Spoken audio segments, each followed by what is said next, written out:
El embajador don Pedro Blandino Canto, amigo de hace la vida, de hace la edad de Carolina, no se pierde, y él fue a ponerse presente donde los jefes y donde don Bienvenido Rodríguez. Pero ahí es donde yo no entiendo, cómo estos reformistas son amigos de todos, de los de antes, de los de ahora. Así que un abrazo a don Bienvenido, un excelente anfitrión, y más con usted.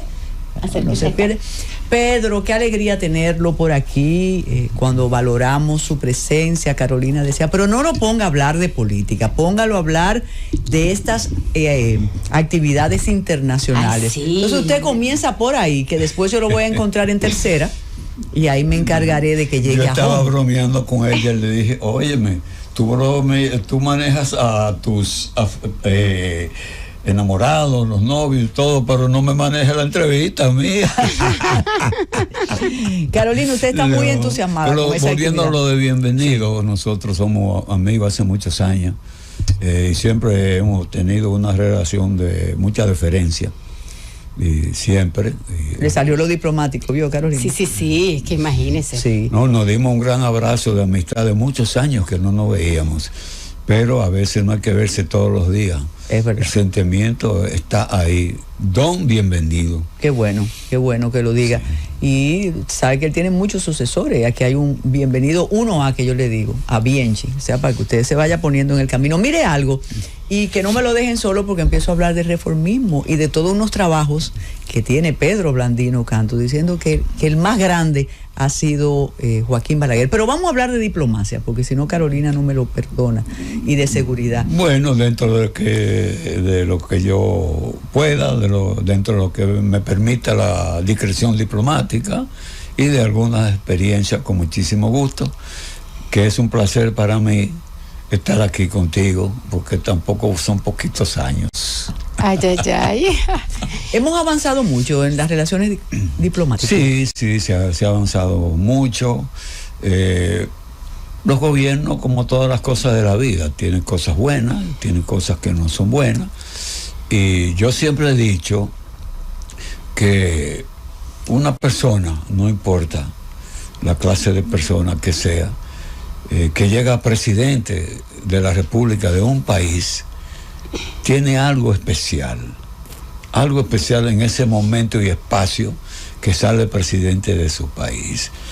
Y baso mi criterio, porque yo he tenido la suerte que en dos escenarios muy importantes de mi carrera diplomática, ya yo estoy pensionado, ya la pedí, he tratado con muchos altos niveles, la gran mayoría con presidentes y algunos vicepresidentes, tanto en las Naciones Unidas, cuando estuve como jefe de la misión, embajador representante permanente, extraordinario y plenipotenciario, y ahí fue una gran oportunidad que yo pues aprendí mucho y me dediqué a aprender, porque en ocasiones muchos embajadores que iban con otras ideas, con otras intenciones, buenas, no malas, pero yo fui con las mías, yo fui a aprender. Ya yo era abogado, yo tuve una gran experiencia en mi juventud trabajando con personas, porque tuve posiciones ejecutivas en hoteles. Las dos maestrías que yo tengo, que tienen más de 50 años, una es de administración hotelera y la otra de administración de empresa. Y una persona un día me preguntó, ¿y cuánto tienen los asuntos internacionales? ¿Por qué tú me preguntas? Le digo yo. Me dice, bueno, yo he visto muchas cosas, usted con muchísimos presidentes, ¿y cómo te aprendió eso? Bueno, eso no se aprende en libros, yo no sé cómo, pero salí bien. ¿Y para qué sirven las Naciones Unidas? O sea, para el público común, ¿qué es eso? Corrección, sí sirve las Naciones Unidas. Bueno, defiéndalo. Sí sirve las Naciones Unidas. ¿Qué es eso? El problema es las 5 potencias que tienen 70 y pico de años dominando, siendo dueños de las Naciones Unidas desde su fundación. Rusia, China, Estados Unidos, Inglaterra y Francia, que son los 5 permanentes y son los únicos que tienen derecho a veto. a vetar. Ellos tienen en sus manos el mandato más importante, o uno de los más importantes, de la Carta de Naciones Unidas, que es la paz y la seguridad mundial. Está a su cargo, de acuerdo a el mandato que ellos tienen, de lo que ellos llaman la Constitución, la Carta de Naciones Unidas. Eso es muy amplio, pero hay mucha confusión con relación a Naciones Unidas, y estoy aquí hoy porque he visto algunas confusiones y algunas fuentes de algunos amigos, o no, están un poco erradas. Rusia, como salió en una de esas, no es presidenta de las Naciones Unidas, no. Rusia es presidenta del Consejo de Seguridad, que le tocó ahora, porque eso es rotativo, los 5. Después los otros 10 no permanentes, también son rotativos. Los únicos que tienen derecho al veto son los 5 permanentes. Entonces, las Naciones Unidas tiene 6 organismos. Cada organismo tiene su presidente, tiene su estructura que trabaja su agenda de cada uno.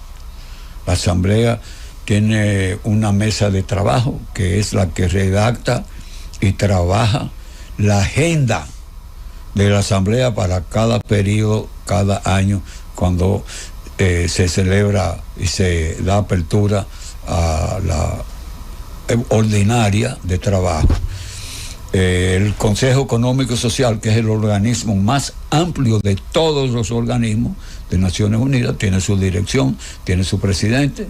Antiguamente el Consejo Fiduciario, que ya no existe, pero no por una reforma.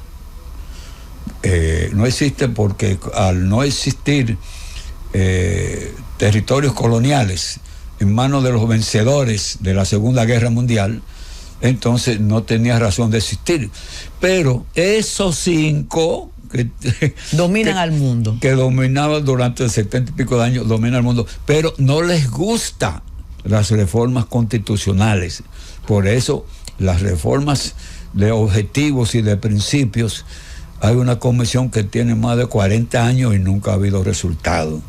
Solamente osó Boutros Ghali en crear lo que se llamó la diplomacia preventiva y la guerra preventiva, y la única reforma que ha tenido resonancia ha sido en la gestión de Kofi Annan, un africano, un caballero, fue presidente de la Suprema Corte de Justicia y Constitucional de su país, pero fueron administrativas, no de principios. Entonces es válida la tentación o la provocación de Carolina a usted, apreciadísimo embajador, porque ¿qué hacemos nosotros ahí? Entonces, bueno, ¿cuál es, después de aquello fundacional en el 1948, cuando se dice que Minerva Bernardino abogó para que incluyeran las diferencias, la igualdad de las mujeres, con todo su pasado, que eso no lo vamos a hablar, pero ¿qué más hacemos nosotros ahí? Una pequeña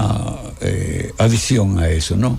Ella estuvo en el grupo de personas, por decirlo, en la conferencia de San Francisco, fue, según algunos, la única mujer que estuvo presente. Sí. Pero esa posición que tú dices fue cuando se realiza la conferencia de derechos humanos en París, donde la redacción original decía, después hubo que reformarlo durante el proceso y el desarrollo de la conferencia, derechos del hombre, y ella fue, eso consta, sí, sí, la que se levantó y dijo no, eso es discriminatorio, sí, puso la mujer. Derechos humanos, y fue ella, a pesar de que muchos han querido restarle sus méritos, sí, por el historial de su hermano con el turismo, de ella etcétera, también. Pero tiene el mérito, hay que reconocerlo. Claro, así es. Entonces, ¿Cómo ha sido la participación de República Dominicana durante los años? Aparte de ese aporte significativo que hemos tenido, claro, porque ya hemos participado incluso del Consejo de Seguridad, claro que sí, que es el órgano más importante. En primer lugar, en Naciones Unidas, cuando es de manera oficial, se usa el término miembro original, no fundador. Muy especial, okay. Eso, lo que entienden, ¿no? República Dominicana ha estado muy activa, pero aunque somos un país insular, somos una gran nación, por toda la participación durante toda nuestra vida histórica como nación. Hemos tenido embestidas de todas clases.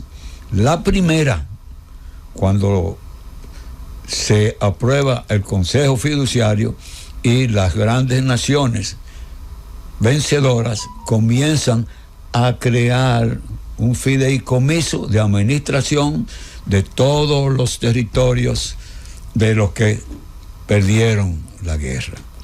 Entonces, ese fue un proceso que poco a poco se fue desarrollando, se fueron liberando algunas naciones porque el fideicomisario era el que tenía el derecho a decir, sí, ya tal país tiene estructura de gobierno democrático, Congreso y todo, estructuras legales, ya podemos sacarlo del fideicomiso. Pero a veces esa nación que era el fideicomisario se quedaba con toda la riqueza. Uh-huh. Y había un compromiso de cuando entrara a las Naciones Unidas ya, porque su fideicomisario dijo que sí, hay un compromiso de voto, pues yo te hice nación. ¿Qué tiempo usted duró de servicio en Naciones Unidas? ¿Quién? Usted. Fue más o menos como 4 años, a mí me pareció como 10 de todo el trabajo que tuve claro. que hacer, porque tuve la suerte de participar en los problemas después del golpe de Estado a Cedras, que vino el embargo de Haití, que había 2 embargos, como cuando ocurrió con Cuba, el embargo del Consejo de Seguridad contra Haití y un embargo unilateral de los Estados Unidos. Claro. En esas situaciones. Sí, entonces el de Estados Unidos, de Cuba, de país, una decisión unilateral del país, el que tiene derecho, un país soberano, pero ha sido difícil porque fue una ley del Congreso. No sé si ya se ha cambiado. ¿Quién le da órdenes a un embajador? Y ya usted tiene licencia para decir las cosas. ¿Le llama el ministro o le llama el presidente de la República? Bueno, en el caso suyo, que tenía vinculación cercana con los presidentes. Bueno, lo más importante es a veces uno entender la forma y estilo y la política del presidente, que uno tiene que darse cuenta, pero además debe tener buenas relaciones con el canciller, que es el ministro de Relaciones Exteriores, y es el ejecutor, el instrumento que procede a ejecutar la política exterior del presidente de la República, que es el jefe de la política exterior.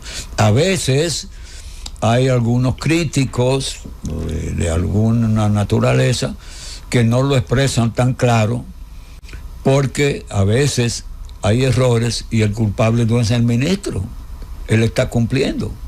¿Se puede ser diplomático sin tener buenas relaciones con el canciller y solo con el presidente de la República? Bueno, eso es un poco delicado porque eso es un manejo de relaciones humanas, pero lo importante es llevar buenas relaciones con el canciller y sobre todo una gran cantidad de ministros, secretarios de Estado de Cancillería, han sido muy buenos. Siempre aparece alguien que busca cosas que no es necesaria, está haciendo su trabajo porque es la política exterior es muy delicada, es la imagen del país, la imagen del gobierno, y cuando en cualquier momento comete un error, el otro país te ve como que tú no sabes de nada. Entonces por eso es importante tener personas con la capacidad de participar en todos los mandatos que le dé el canciller, que lo recibe del señor presidente de la República. Claro, en ese tiempo que usted estuvo en Naciones Unidas, sé que investigó mucho. ¿Qué usted piensa que la República Dominicana podría quizás estar aprovechando de las capacidades que tiene Naciones Unidas, que tal vez no lo ha hecho y que todavía está a tiempo tal vez de aprovechar? ¿Qué capacidades tiene ese organismo que República Dominicana podría beneficiarse? Lo siguiente, en cuanto a capacidad, Naciones Unidas tiene la capacidad del mundo porque maneja el mundo económico, político, social, de recursos, todo eso lo maneja las Naciones Unidas. Tiene cientos de miles de millones en distintos organismos que financian todo tipo de programas. Nosotros durante muchos años, los presidentes dominicanos no les interesaba ingresar al Consejo de Seguridad porque es un organismo que quien lo domina son las 5 potencias, ¿verdad? Y prácticamente lo manejan. Yo diría que un país rotativo que sale presidente, por ejemplo, la presidencia es rotativa también en los no permanentes. Entonces las agendas normalmente lo orientan a ellos porque es el Consejo de Seguridad que dice y manda. Entonces los presidentes dominicanos tenían el criterio muy claro de que iban ahí y que no iban a decidir nada del mundo. En un caso, algunos temas de su interés podían ser propuestas o dar alguna opinión, pero estaban claros, estaban muy claros. Pero hay oportunidades tal vez de proyectos, sí, oportunidades claro de empleo. ¿Qué porcentaje, por ejemplo, de empleo le corresponde sí, claro, a los nacionales de los países? Hay un reglamento establecido interno que los países miembros tienen derecho a 1% de la cantidad de empleados de la institución, cada país. Quienes más han aprovechado esa condición, yo puedo decirlo, porque es muy positiva, ha sido Costa Rica. Muchos costarricenses. Y ha dirigido muchos órganos. Pero no es que sea favorito, sino ellos han aprovechado ese porcentaje. Entonces nosotros, y eso lo pueden hacer los ciudadanos, por ejemplo. No. Naciones Unidas publica, hay un procedimiento, se lo envía a la Cancillería, las disponibilidades dentro de esa las cuota, plazas vacantes. Dentro de esa cuota del 1% de la totalidad. Y el país debe publicarlos. Son las instituciones propias que deciden si envían candidatos o no, si hay candidatos con condiciones. En Naciones Unidas hay algunos dominicanos empleados. Hubo 2 dominicanos que fueron jefes de departamento. Ahora hay un tribunal internacional una joven también que el gobierno la apoyó, muy capacitada. Pero deberíamos de tener más. Tenemos que hacer una pausa, embajador, pero tenemos pendiente una situación que ahora afecta el Ecuador. ¿Qué hace Naciones Unidas ante eso? El problema de Haití con nosotros. Sí, pero vamos a hablar de los Haití primero. Exactamente, y naturalmente si usted sigue siendo balaguerista, pero Francis nos dice que tenemos Yo soy, ante todo, dominicano. El gobierno en la Z101. Embajador veterano, don Pedro Blandino Canto, que estuvo en Nicaragua en momentos difíciles. Haití, Naciones Unidas, todo lo que está pasando, no va a resolver nada Naciones Unidas. Fíjate, y las leyes internacionales no se lo permiten. Nuestro país ha resistido distintos gobiernos, las embestidas que han venido de ciertos sectores de los Estados Unidos, que al principio de la fundación de Naciones Unidas, uno de los países, ¿verdad?, que querían un fideicomiso era nosotros con Haití, porque no entendían que en un país insular tan pequeño había 2 estados, 2 naciones y además fuerzas armadas. Eso fue una gran lucha al principio, tengo que decirlo.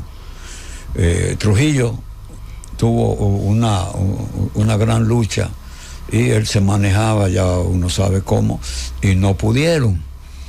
Luego siguieron con otros presidentes, con otros gobiernos, resistieron con valor y después llegamos con el presidente Balaguer, que también sufrió muchas embestidas para esa línea de pensamiento de algunos sectores de los Estados Unidos. Se planteó así, con nombre y concepto, el fideicomiso para las dos naciones. Al terminar la guerra, sí.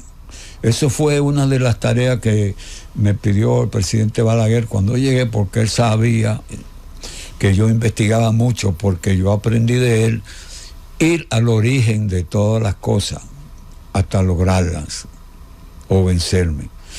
Entonces me cansé de buscarlo y había muchos proyectos de fideicomiso que no aparecen ni van a aparecer en Naciones Unidas, en los archivos, sobre todo ahora que ya no existe el Consejo Fiduciario.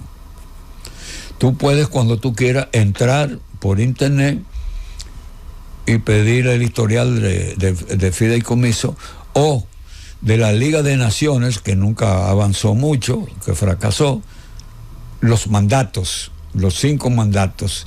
Cada mandato tú vas a ver la distribución que desde entonces se vienen haciendo las potencias, países insulares y no insulares.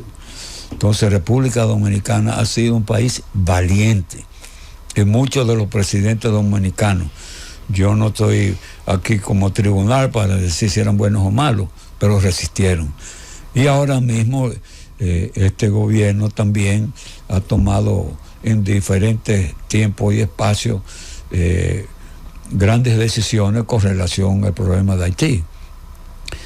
El Consejo de Seguridad, como tú sabes, ahora le ha aceptado la visita, la invitación, no sé en qué formato, a nuestro canciller Su Excelencia Roberto Álvarez, y ha hecho posiciones muy buenas. No conozco los documentos, pero según versiones de los que saben, han sido posiciones muy buenas. Pero hay algo. Las Naciones Unidas, varios años atrás, cuando la crisis estuvo bastante parecida, no con tanta violencia, pues creó una fuerza de paz. La fuerza de paz estuvo 5 años o 7 años en Haití. Era tanto la violencia y la peligrosidad para esa fuerza de paz, los cascos azules, que trasladaron la oficina aquí a República Dominicana. La MINUSTAH. Entonces, la MINUSTAH. Ese era el momento de otra, y tengo entendido, no sé, que en algún momento, no sé si fue nuestro canciller o el señor presidente o qué funcionario, pidió el secretario general de Naciones Unidas, sí, eso sí me acuerdo, el actual, una fuerza de acción rápida. Eso significa militar, no misión de paz, militar. El Consejo de Seguridad... ¿Y quién aprueba eso? Ya, un momentico. El Consejo de Seguridad tiene un Estado Mayor militar, que solamente son miembros los 5. Y cualquier tipo de acción militar que quiera tomar o vaya a tomar el Consejo de Seguridad tiene que estar aprobada por el Consejo de Estado Mayor del Consejo de Seguridad. Pero sí pueden. Eso está correcto.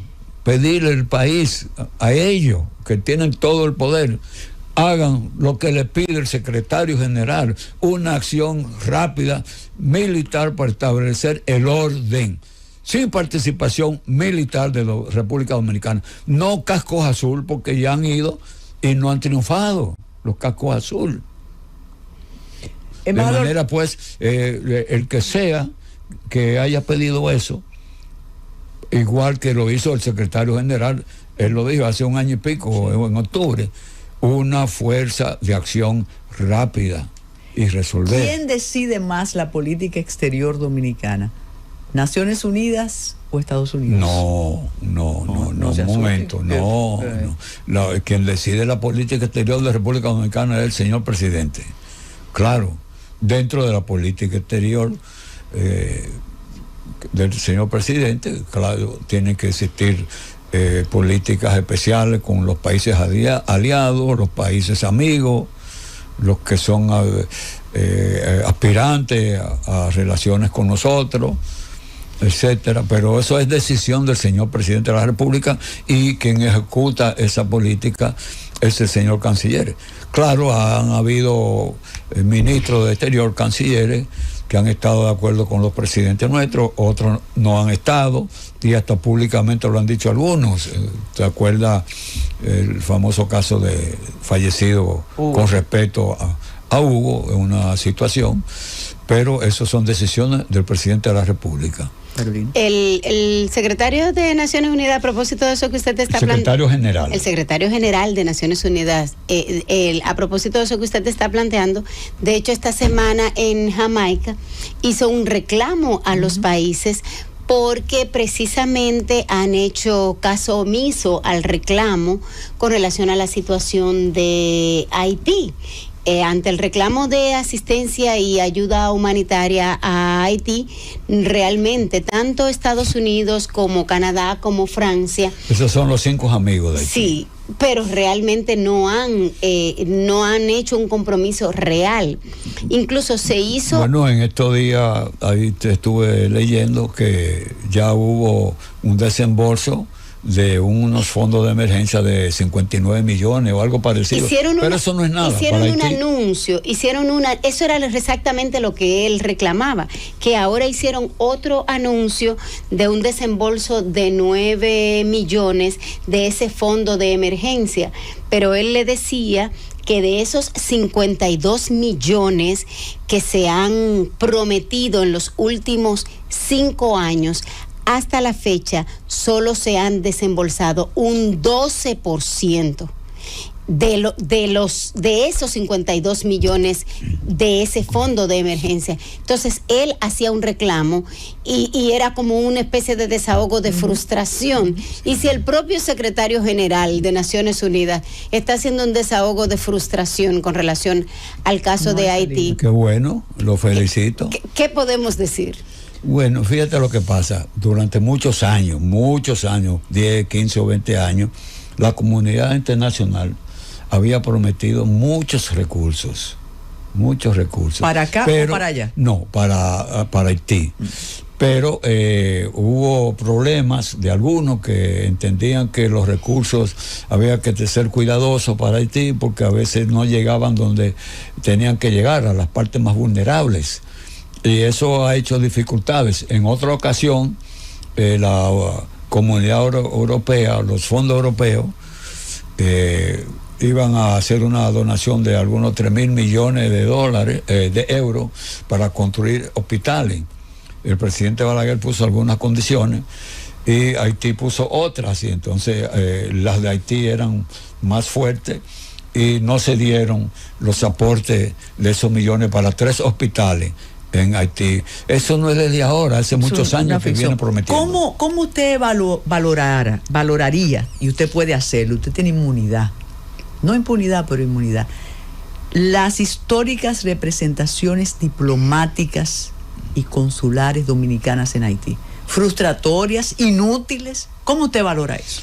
Bueno, yo no diría que son inútiles, ¿no? Porque han estado allá. Es que no es fácil para un diplomático estar en Haití, poder desempeñar las funciones, porque pero se hace negocio. Siempre, no, esos son los cónsules. Eso es otra cosa. No, por eso, pero si pueden hacer negocio, ¿por qué no nos representan y nos defienden allá? Sí, bueno, es que los negocios, prácticamente la mayor parte, han sido en la frontera.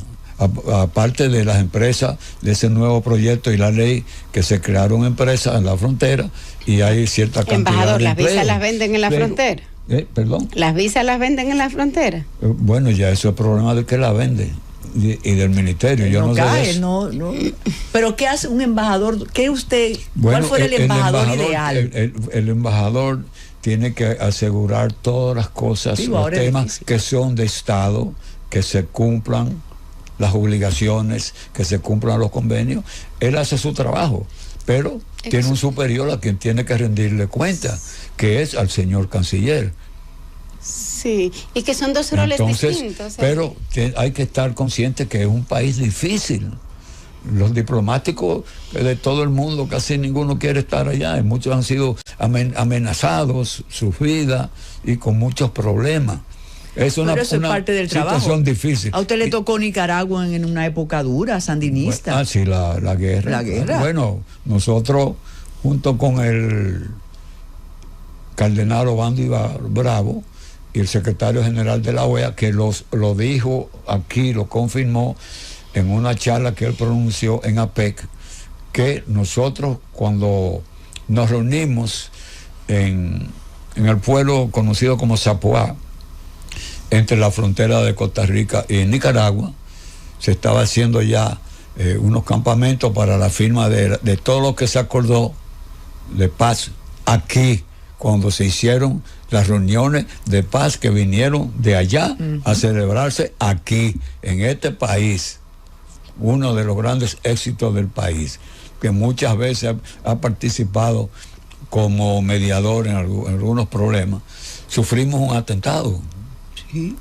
Sufrimos un atentado y nos salvó la vida el almirante Olgo Santana. Por eso le digo que usted tuvo un momento muy difícil, bueno, con atentados, con violencia. Pero es distinto porque el gobierno estaba en manos de los izquierdistas o de los sandinistas, ¿no? Había orden, había Estado, había gobierno. Distinto a la guerra que se estaba desarrollando en El Salvador, que era una guerra que la derecha estaba en el gobierno y las izquierdas estaban en las lomas y en los volcanes. Entonces, situaciones difíciles, porque Centroamérica tenía como más de 100 años con guerras y guerrillas, pero poco a poco se fue aliviando la situación y las instrucciones que recibimos del presidente cuando me envió, que yo estaba medio asustado porque era un país en guerra, me dijo: intégrate como puedas y lo que tengas que hacer, y que participemos en el proceso de paz. Y eso cumplí yo el mandato que recibí del presidente Balaguer. Embajador, ¿con cuántos presidentes usted trabajó directamente? Bueno, si cuento como uno cada periodo del presidente Balaguer, con 8 o 9. Pero menciónelos. ¿Con cuáles? Los 3 o 4 del presidente Balaguer, del presidente Leonel Fernández. Ajá. Sí, claro. Mi primera posición en el Estado fue con el presidente provisional durante la Revolución, con el presidente García Godoy. Usted era un niñito en esa época. Era jovencito. Sí. ¿Y después de García Godoy? Sí, García Godoy, entonces Balaguer. Entonces, tuve un decreto de don Antonio Guzmán y de Salvador.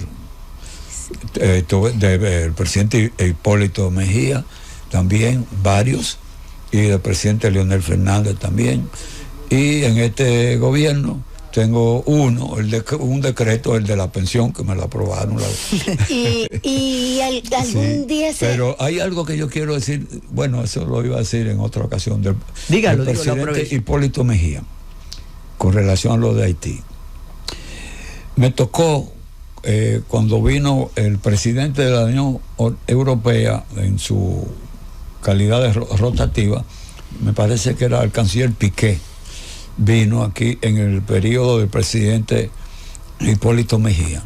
Se celebró en Punta Cana. Entonces, cuando fuimos a la conferencia, yo era de Candel y también el militar, como presidente de la Unión Europea le correspondía. Entonces, en un momento dado, nos toca el presidente Hipólito Mejía con la embajadora de España, era una señora, y yo conduje al canciller de España, que era ministro. Entonces me ocurrió algo muy, muy particular, que yo respeté mucho al presidente Hipólito y sigo respetándolo. Yo iba a buscarlo al comedor porque me llamó su asistente, que el Piqué estaba ya a punto de ir al comedor para desayunar. Yo entro y ahí está el presidente Hipólito Mejía en una mesa con algunos ayudantes, y entonces me dice: embajador Blandino, venga, siéntese aquí con nosotros. Yo voy y me le acerco y digo: señor presidente, me está esperando el presidente fulano de España, de la conferencia. Pues ve ya tu trabajo.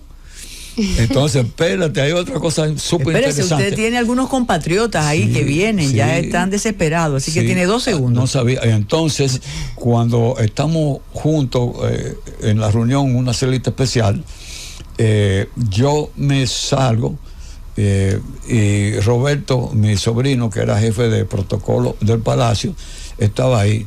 Entonces, nos salimos y se quedó un oficial cuidando la puerta.